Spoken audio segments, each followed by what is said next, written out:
આજે આપણે બનાવીએ પનીર. પનીર બહુ સરસ બને છે, બાર જેવું પનીર બને છે, મલાઈ પનીર જેવું પનીર બને છે. એના માટે મેં શું કર્યું, 2.5 લીટર દૂધ લીધું, એને મેં ગરમ કર્યું, એક ઉભરો આવ્યો ને એટલે ગેસ ધીરો કર્યો અને એમાં 3 ટેબલસ્પૂન વ્હાઈટ વિનેગર નાખ્યું. પછી દૂધ ફાટવા માંડ્યું ને એટલે મેં ગેસને ધીરો કર્યો, 5 મિનિટ એને ખદખદાવ્યું અને પછી ગેસ બંધ કરી દીધો. ગેસ બંધ કરી દીધું પછી 5 મિનિટ સુધી એને સેટલ થવા દીધું. 5 મિનિટ સેટલ થઈ ગયું પછી મેં શું કર્યું, આ ગળણી છે આમાં મેં એને ચાલી લીધી. તમારે આવી રીતે ઝીણા કાણાવાળી જ ગળણી લેવાની, મોટામાંથી પનીર બધું વેસ્ટ જશે.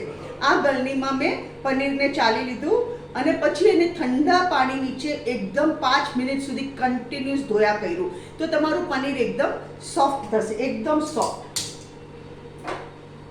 ફ્રેન્ડ્સ, આ છે મારું 2.5 લીટરનું પનીર. કેટલું સોફ્ટ છે જુઓ તમે, એકદમ સોફ્ટ મલાઈ પનીર જેવું પનીર ઘરમાં બને છે.